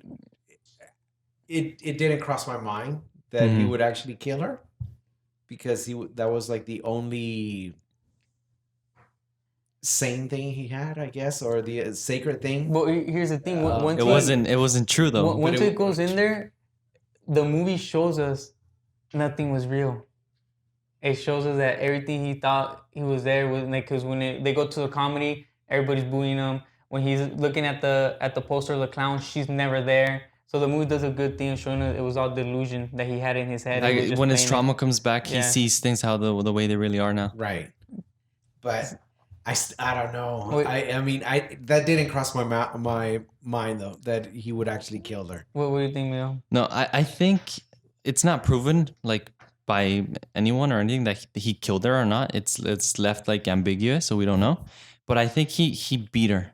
And remember how he had said that like his stepfather used to tie him to the radiator and beat him? Yes. I think he took the role of a stepfather and wow. did that to them, to that, like the girl That and is- his daughter who was sleeping in the other room. no. I mean, I could say that, but here's the reason why I think he killed her. Because after that scene, he's at his couch smoking and doing like a little nervous laugh, and you hear the sirens in the background, the ambulance. And I have a reason he killed her, left the daughter alive. The daughter woke up, sees her mom, dead on the floor, and she called the cops. And of course, the reason why I say that is because why didn't the cops go directly to If he had beat her, if he had that's a beat her good point. directly to the apartment. So I have a feeling he killed her, and since the daughter didn't see who did it, she didn't know who. I don't know who it was. I was sleeping, so she didn't know who to put the blame on it. So that's why I have. Or a maybe feeling he she killed the her. daughter too. We don't know. No, we don't know yet. And that's the only killing that I think it had no reason for. That's the only killing. I mean, for him, it had a reason. For him, yeah, it would have a reason. For us, it wouldn't make sense. Yeah, because he was being neglected from a love he thought he had. But she didn't like. We see that. She Yeah, but didn't he really even didn't. talk to him, right? He didn't know any Talk to better. him. Yeah. But yeah, that's why I thought. I think she's dead, and the daughter was alive and was able to call the cops, but she was already long gone. You know what I mean? And then from there, we get to the scene where he's with his mom at the hospital, and then he starts talking to her, and Where they have the pillow fight. and then he puts the pillow over his head, right, over her head. And before he starts, he's telling her, "I used to think my life was a tragedy, but now I know it's a fucking comedy." He said that. Yeah, he said that when he was. At that moment, I had to go. I had to go to the bathroom. So Oh, I missed yeah, I that. remember you told me. I missed that. What did you think he meant by that line, Miguel? Like, I used to think my life was a tragedy, but now it's a fucking comedy. I think he just changed his perspective in his entire life. He've always seen himself as a victim, and he stopped. I had a feeling like it's that his life always sucked, but now that he knows his truth and everybody else is gonna know the truth, everybody else is gonna like agree to what he was doing. You know what I mean? And I told this to Miguel. I feel like a bad guy or anti-villain has three things. It has a point when they commit their first act of evil, and then it has a point of no return, you know, where it's the point of seeing God moment. And I have a feeling that point was God moment or point of no return. So when he killed his mom, I already knew he's long gone. He's checked out. Yeah, he's checked out. You know, and then from there Arthur starts practicing, you know, how to come on the Murray show and all this, and he starts playing with the gun, right? He's like, oh, what's up, Mario? Knock, knock, and he puts the gun on himself. So when I saw that scene, I had a feeling he was gonna kill himself at the very end. Me too. Did you think that? Yeah, at first, yeah. Yeah. You know, and then he starts dancing and all that when he's dyeing his hair green and getting ready for the show, and then his two co-workers show up, which is Randall and the short guy Gary, and they come in, and pretty much Randall wants to know what he told the cops. He just wants He's to trying make to cover sure, his ass, right? He just wants to make sure he doesn't get locked up for what he did, right? And then that's when he tells them, you know, my mom died, and they're like, oh, how you doing? He's all, oh, I'm perfectly fine off my meds. And then Randall continues, so, you know, let's get our stories straight so, you know, we don't mess up our stories. And then he gets the knife, because we saw him get the scissors. So I right away knew something was going to happen. So he gets the scissors and he starts stabbing Randall and he kills him. And That was insane. the short guy's like, no, you know, backs away. And I saw him, he killed Randall. And I'm all, okay, you could kill him because he snitched on you. So he has your approval? It's like, well, that's the reason I told you. Every killing he did, I have a feeling that it was justified? It's justified.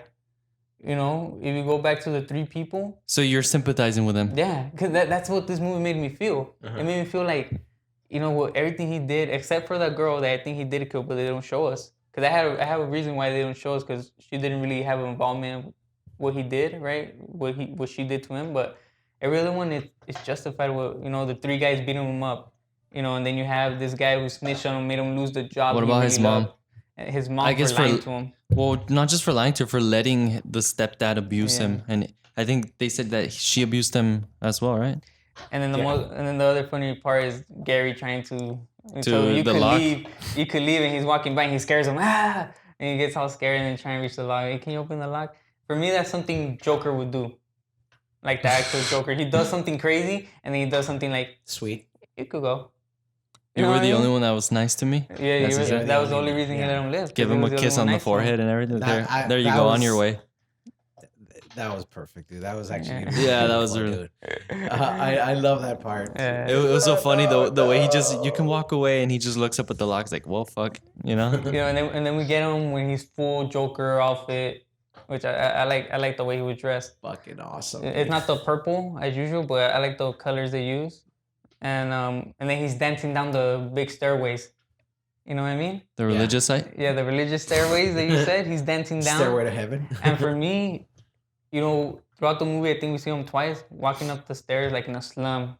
You know what I mean? Yes. And this is the first time we see him dancing confident, dancing down the stairs, all happy and all this before the two cops show up. That I have to say that was so funny though. You like, you know, you have him like dancing very confident. He's like, you know, he's like on top of the fucking world, right?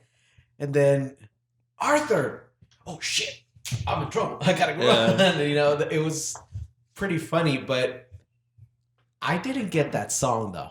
Even though I like that song that was being played.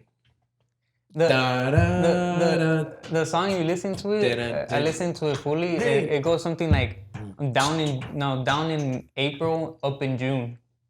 You know what I mean? So that song's emotions. Like, you know, I was down this part of my life, but in this part of my life, I'm up here. I'm up. I'm happy. I listened to the song. Okay. That's why I told you earlier. I listened to that song. If you listen to it like fully, you understand what it's saying. So it's saying like down in April, up in June, you know, he's happy. And so in that moment he was happy. Because all the other scenes when he's walking up the stairs, he's sad. So now he's up. So that's how I took it. It was really cool. He looked so cool though, you know, with his outfit. And just like before the stairs, like, you know, when he's leaving the apartment. Yeah, it's like so confident. Like, you know, the shoulders. It was just like Dude, man, you gotta give it to this guy. He was just an amazing actor. Yeah, he killed it. Well, that one, if we go all the way to the beginning, that teardrop that happened, that was one take.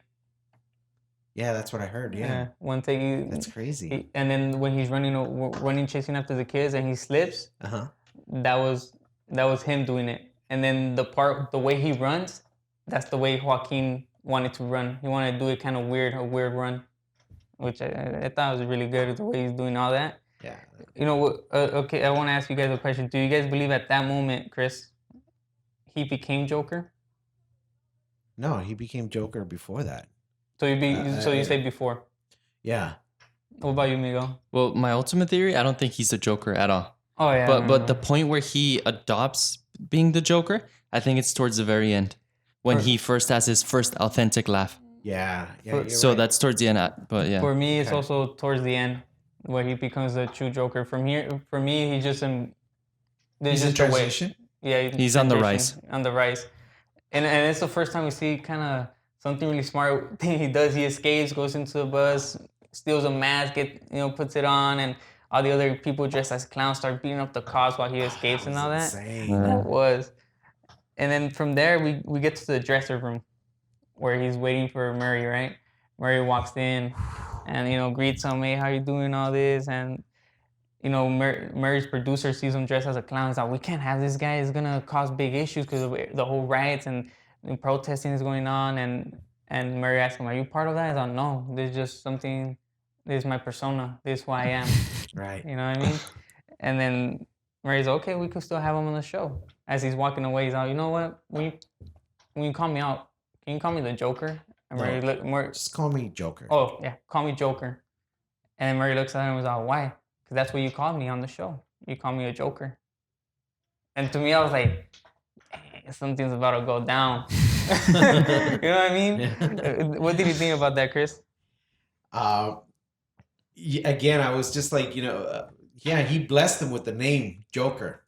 So then obviously he forgot, Murray forgot because he doesn't care about him. He just cares for the ratings and he didn't give a shit about him. Yeah, didn't he say something like, we should have him on because like to like shine a bright light on this dark topic? About the protesting, yeah, he did. Yeah, that's the producer, right? Yeah. No. It was Murray, he said that. He said because we should have him on. Yeah, people need to laugh. Oh, yeah, that's right. This whole thing's going on between like the wealthy and the poor. Mm-hmm.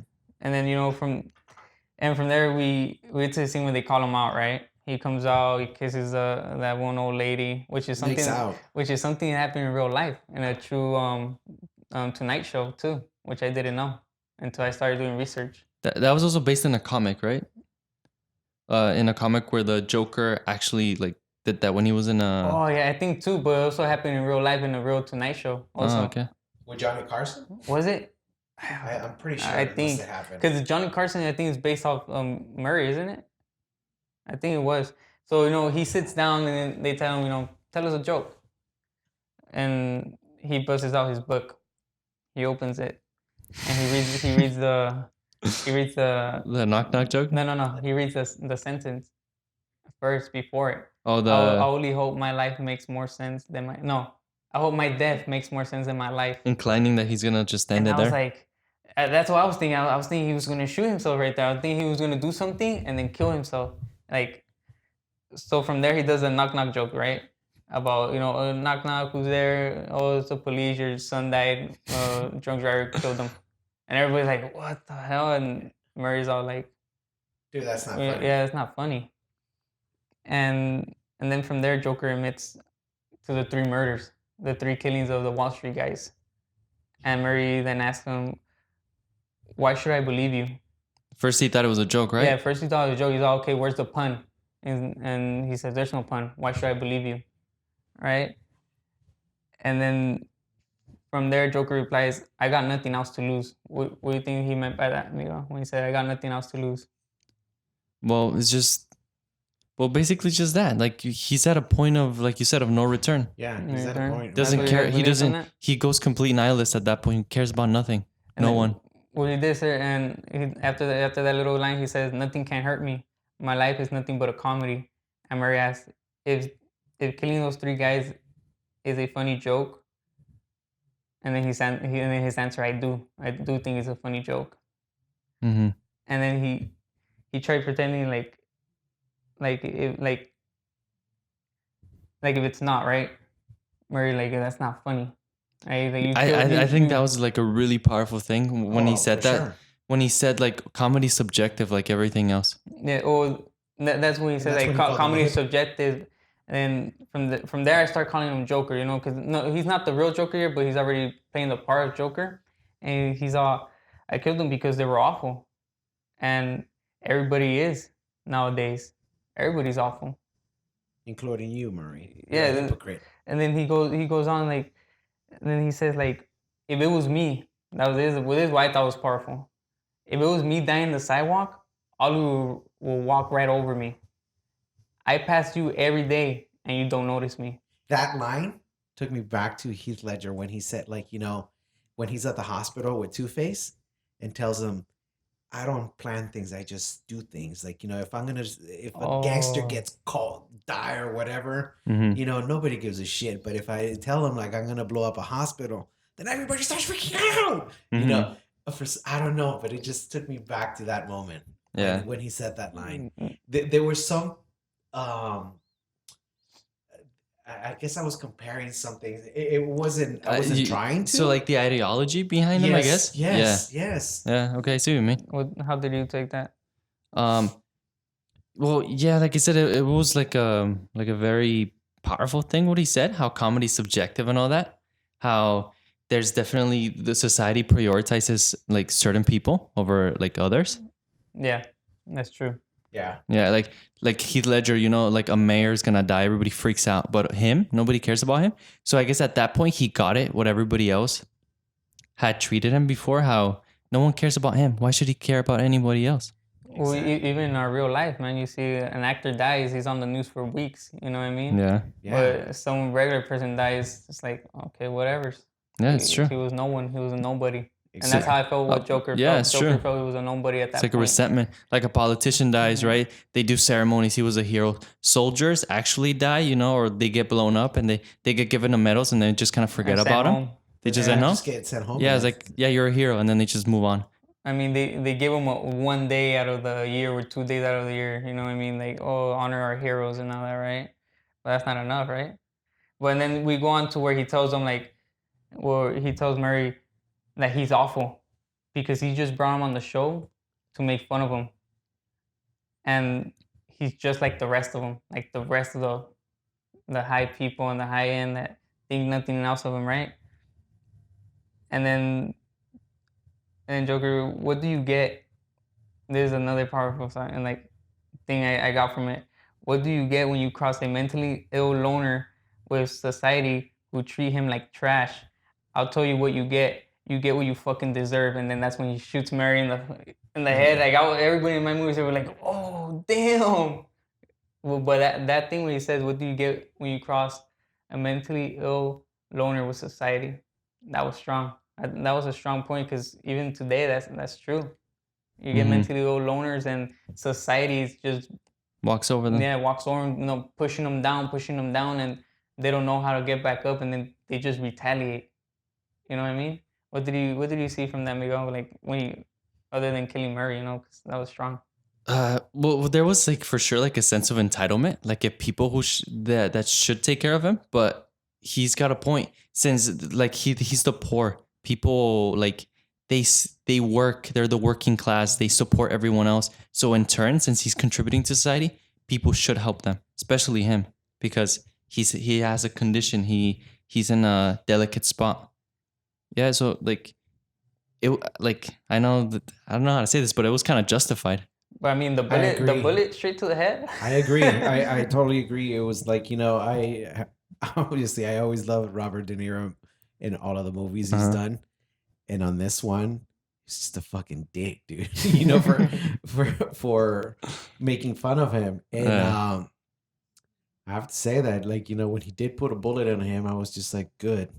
This fucker deserved it. To the head? Yes. He didn't even shoot the 3 white guys who were beating him up in the head. I know, but it was just... To me, that was a strong shot. It was, yeah. I mean, his confidence gone through the roof at that moment, you know? Yeah. True. He's like he's powerful now. And then he just sat down there and he was smiling. Isn't it kind of crazy how like they made this movie so well that they made us like as an audience sympathize with the killer? True. I know. That- Like you I said feel it similar. earlier that you felt similar emotions that he had at the beginning with asshole bosses, you know, having a bad day. Everyone's been through that. But the fact that people sympathize with this guy who's like doing horrendous things. Yeah, because most of the time we're always thinking like, okay, the superhero, right? Hmm? It's gonna save us. But like in this case, it was just like, yeah, I'm happy you did that. These people deserve that. Can you say he was know. a hero? No, I can't say he No? was a hero. He was an but he did- anti-hero. but he defended himself. Like he did what he had to do. Mm-hmm. And as I mentioned to you guys earlier, the movie did touch me in a certain way because last year I felt that darkness, Mm-hmm. that loneliness, and sometimes I still feel it, but those emotions, what I felt, are pretty much gone. And Because he made a best friend like me.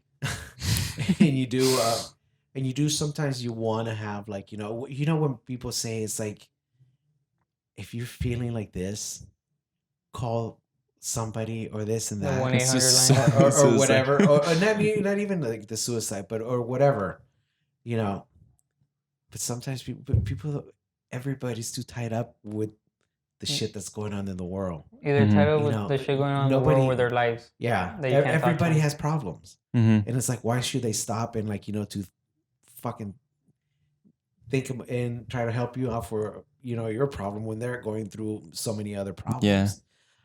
So I understand that, but sometimes you do need that because it's like, just listen to me, just hear me out And before I go crazy. you're saying that, and that's why I believe the therapist went wrong and was never paying attention to him. That's What yeah. happens. That's what happens. And like, maybe that's why we get all of these people that make these crazy killings. They go on a killing spree, right? Yeah. Maybe they are trying to reach out to somebody, but they don't listen. Mm-hmm. They won't pay attention to it, or they won't give them the time of day. Nothing, And then and then after that we get to the scene where he's in the cop car and he's driving through Gotham and you see the riots get crazier, burning cars, everything, like some building getting burned and all this. And you just see him in the back looking around, he starts smiling at all the chaos, he caused. And the officer, he says something to him. Stop laughing. Stop Basically, laughing. this You see isn't what funny. No, he said that where look what you created. Yeah. No, he said look what you created, and he's all, isn't it beautiful? That moment right there is when I think he became the Joker. That His also- genuine smile. Yeah, and that moment, that scene right there too, took me back to Heath Ledger. So men just want to see the world burn. It was similar to that. Yeah, it was similar to that, or like when he's riding the cop car and he has his. Oh yeah. It was just something like that. Yeah, and then from there But- we get to the scene where the ambulance crashes into him. They take him on. They put him on the hood, right? And then he wakes up. At the same time when he wakes up, right? It's the same time we see the Bruce Waynes go through crime alley. The Right. Bruce Waynes. You just mean the Waynes. The Oh, Waynes. the Waynes. The Wayne family. The Wayne family. Yeah, the Wayne family go through the alley, and then we see a guy with the clown mask goes, and the same time he shoots him, at the same time he opens his eyes, right? And then he looks around, and everybody, hey, get up, and he goes like this, and then feels the blood. He grabs it, makes it smile. For me, that part is when he found his real smile. Right. That's the I- part I he found agree. the real one. Because from the very beginning, he's crying about his smile, and then he's trying to copy his smile, and then at that moment when he goes like this, He puts just the forces blood, it. he knows that's his real smile. Yeah.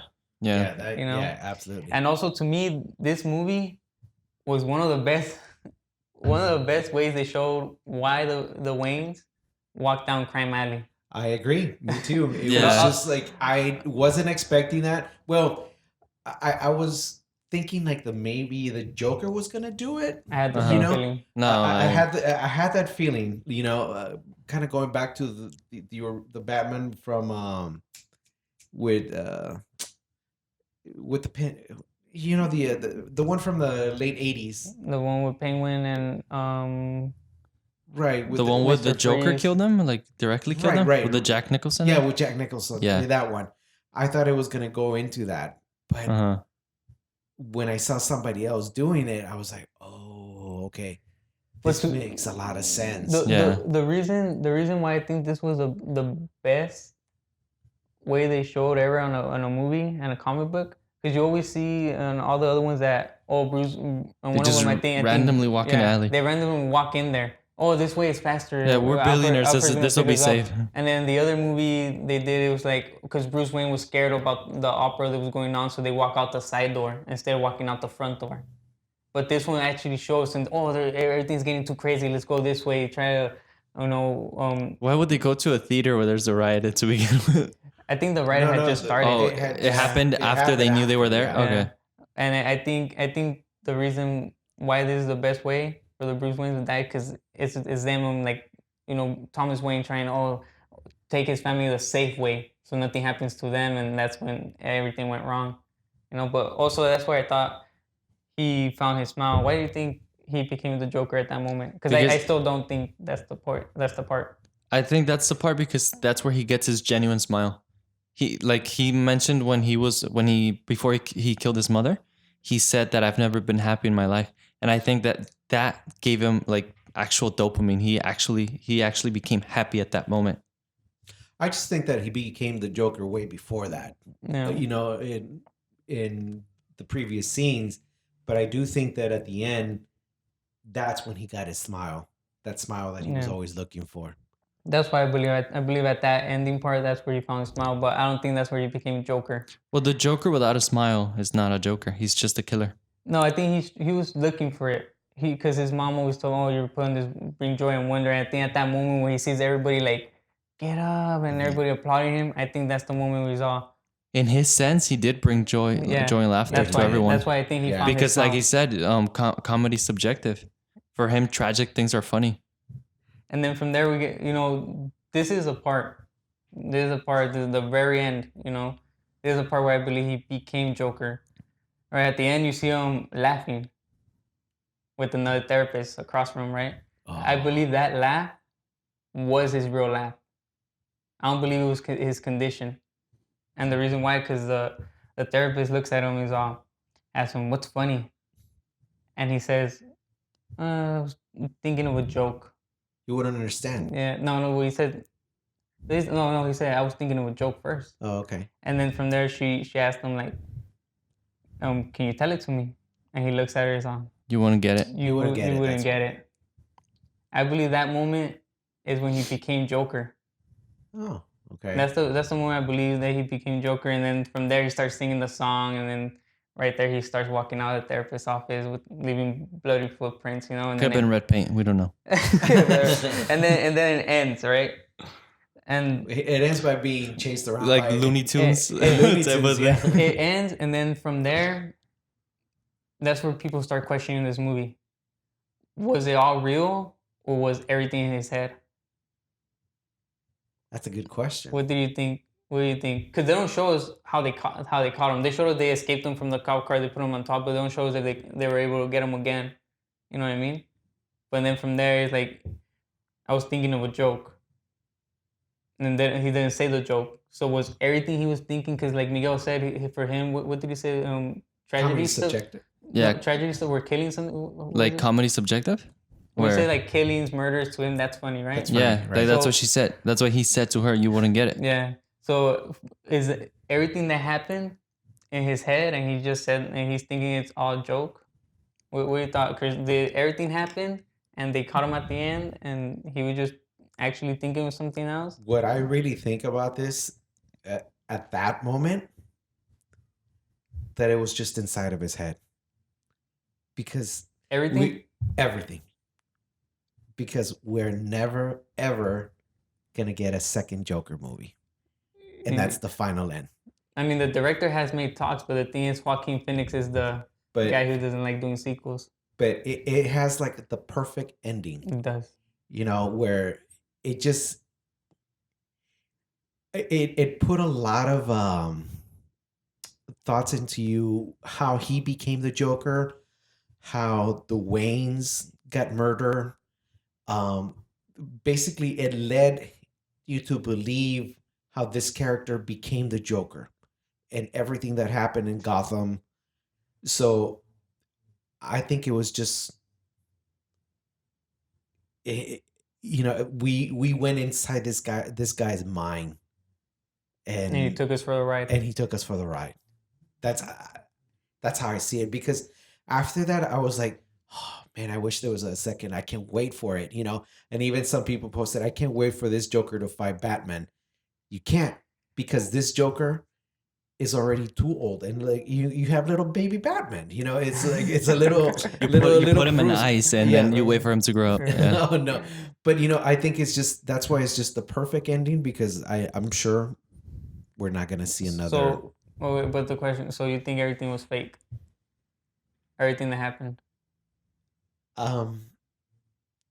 It's not really fake, but like I said, it just, we went into his world, into this character's So mind. everything did happen. Everything's in his mind, basically. Everything is in his mind, yeah. So nothing. So, well, that's what I'm asking. Is it to you? Did everything that was shown to us, did it happen or did it not?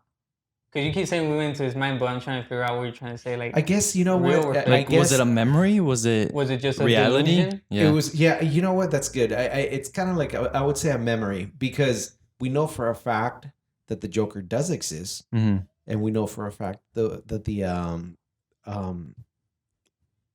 Waynes did die. Yeah. So yeah, he took us to a memory lane. What about you, Miguel? I don't think it happened at all. I think at the very beginning when he's talking with a therapist, she mentions that he was like in the insane asylum, right? It's like, Yes. how did you feel being there? And then they show like a little shot where he's smacking his head against a glass, like in a white room. For me, he's always been there. And okay, here's like another crazy theory, my own theory, where he met the actual Joker there in the insane asylum. And because the Joker had, I think they said it in The Dark Knight. I know I'm relating these two, but they said that lunatics, like people, like crazy people, killers, admire the Joker. So I'm thinking that since he has a narcissistic and other mental illnesses, he put himself through the Joker story in his own mind. Okay. All right. What about you, Joe Dizzy? Movie review. The truth. Do it. The true thing. It was all real. Everything that happened. Explain. So first we're gonna get to the part. When he was laughing at the end and he tells you, "Can you tell me a joke?" And he said you wouldn't understand at that point when he says he was thinking of a joke. An image of the Waynes and Bruce standing over him pops up in the screen. What the fuck? I missed that. It pops up in the screen where Thomas Wayne and his wife are dead and Bruce Wayne just standing there looking at them. To me, he was laughing at that. Because remember, he has a thing with murders, like Miguel said, with the joke where knock knock, cop, your son is dead. You know what I mean? To me, he was laughing at that because of course, Thomas Wayne died. He was running for mayor. The whole world is gonna know, even people who are locked up in insane asylums. Regular like cops talking, where workers there are gonna be. Oh, did you hear Thomas Wayne were killed in the alley?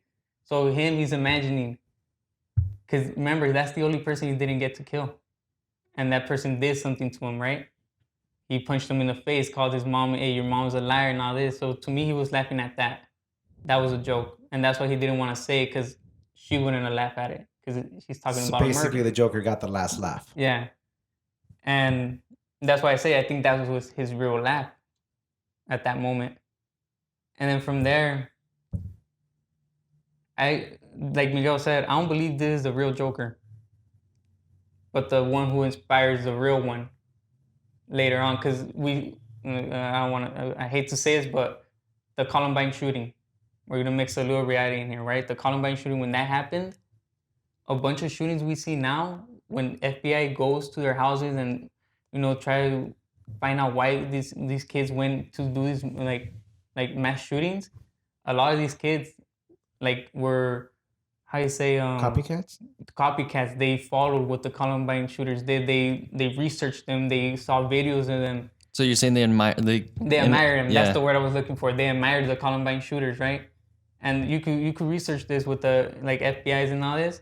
Like you could do your research. Like it's mostly more females than males for some reason. That's the percentage.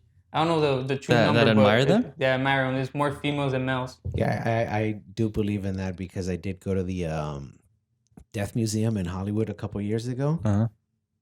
and it's just like a fucking perfect place to go pick up on chicks, dude.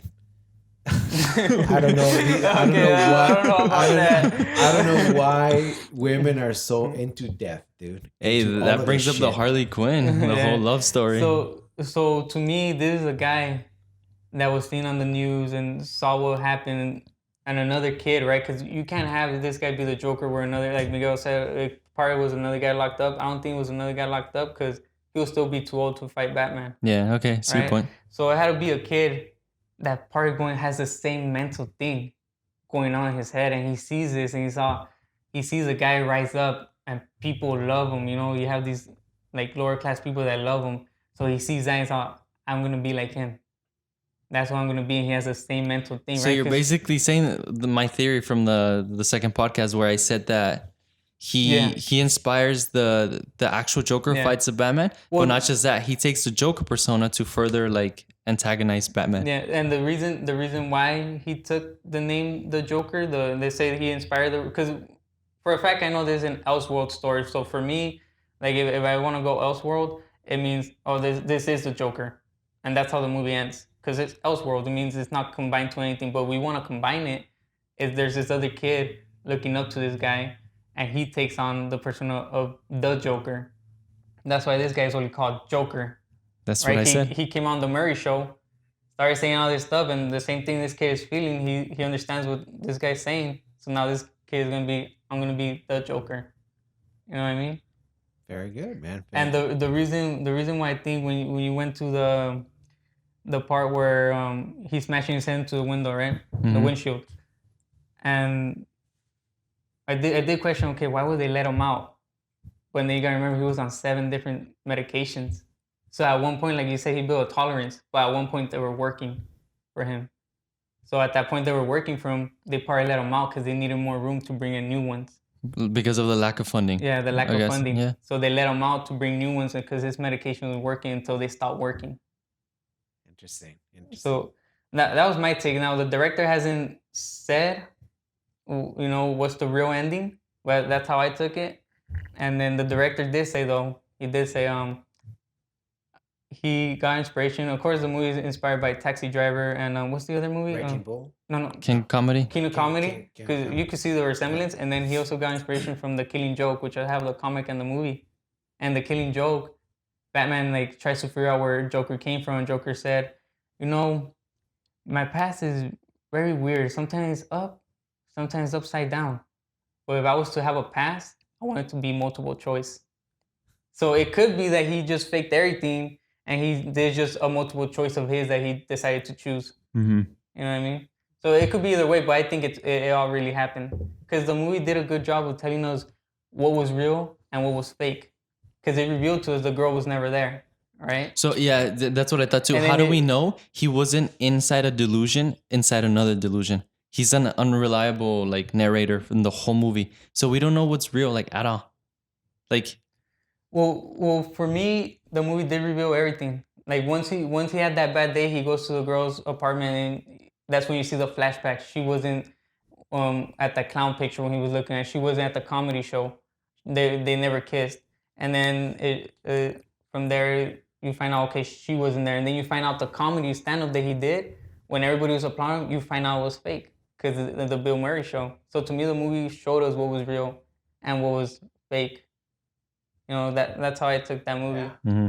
And you know, this movie kind of reminded me also of Shutter Island. I was telling you this earlier. It was about those 2 cops, right? Mm-hmm. These 2 cops show up real quick. These 2 cops show up to the island. They try to figure out a missing person who went missing from one of the cells, which is also a mental hospital and stuff in the island. What did I say earlier? High level mental something. I forgot what I said.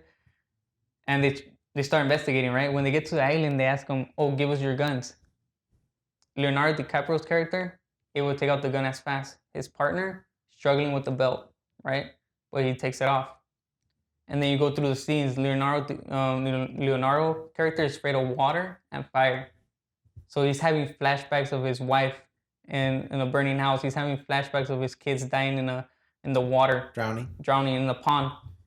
And slowly he starts building up confidence to holding fire in his hands, being able to swim in water because he swims to a lighthouse earlier on, right? So from there, his partner goes missing. He doesn't know his partner, so he thinks the warden is like tricking him into not investigate the murder. So he ends up finding the lady who was missing at a cave, like in the bottom, like close to the ocean. And he tells her, "Oh, we gotta go to the lighthouse because the lighthouse holds all the secrets." So he swims to the lighthouse. That's when he earned his confidence with the water. DiCaprio's character, he swims to the lighthouse. When he goes in there, he notices everything that's going on. They're doing the electric shocks to the people. Which what was it, Miguel? Lobotomy. Lobotomy? Yeah. And what that does to a person's brain, like it kills their brains, so it makes them forget. And at that point, that's when the doctor came out and he tells him the whole truth. He's a patient at the hospital. And you were submitted here a long time ago. It's just that every day you play the same scene that you're a detective. Because in his real life, he was one. He was an army soldier and he became a cop. And he has PTSD, he has delusions and all this because his wife tried burning down the house with his kids inside. That's why he's afraid of fire. And then the reason he's afraid of water, because he, instead of looking for help for his wife, takes her out, goes to like a log somewhere with a pond. His wife killed the kids in the pond, and now he's afraid of water. And he ended up killing his wife, and now he has these whole delusions and all this.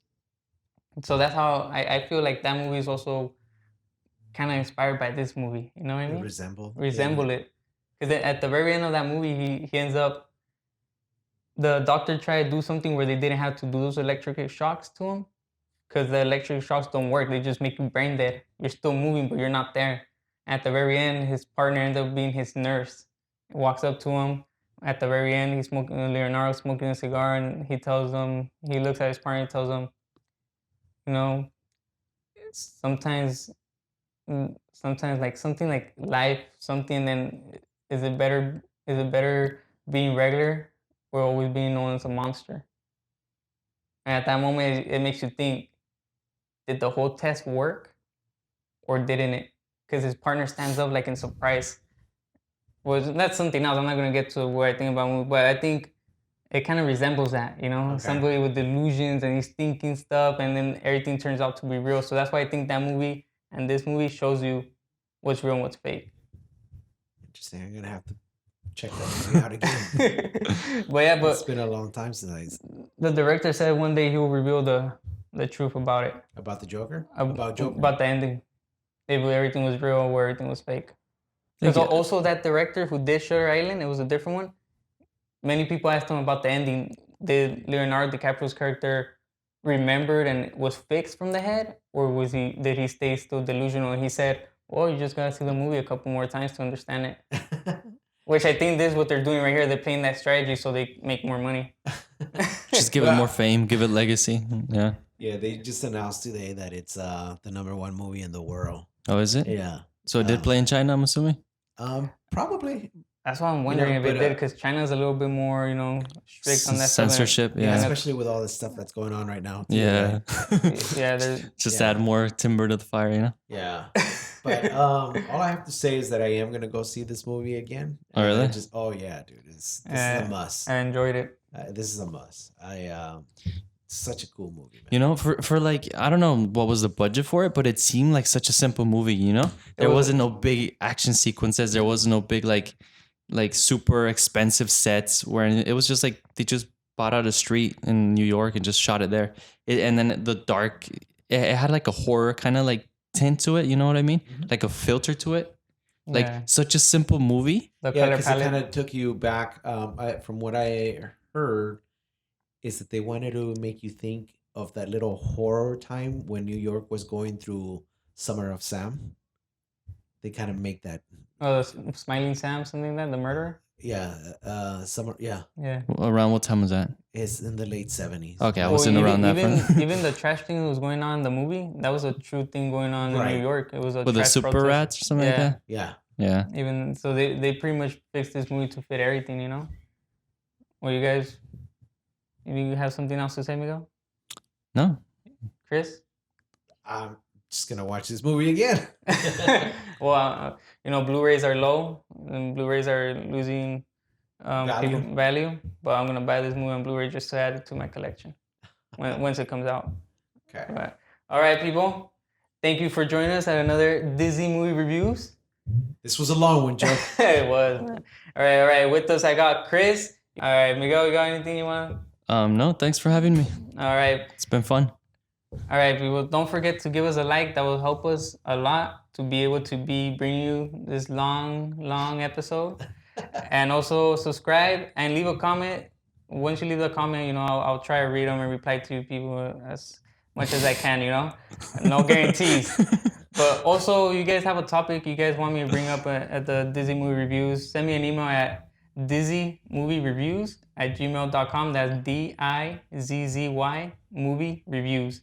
And same for my Instagram. Follow my Instagram. It's the same as my email. And thank you all. Over and And out. out.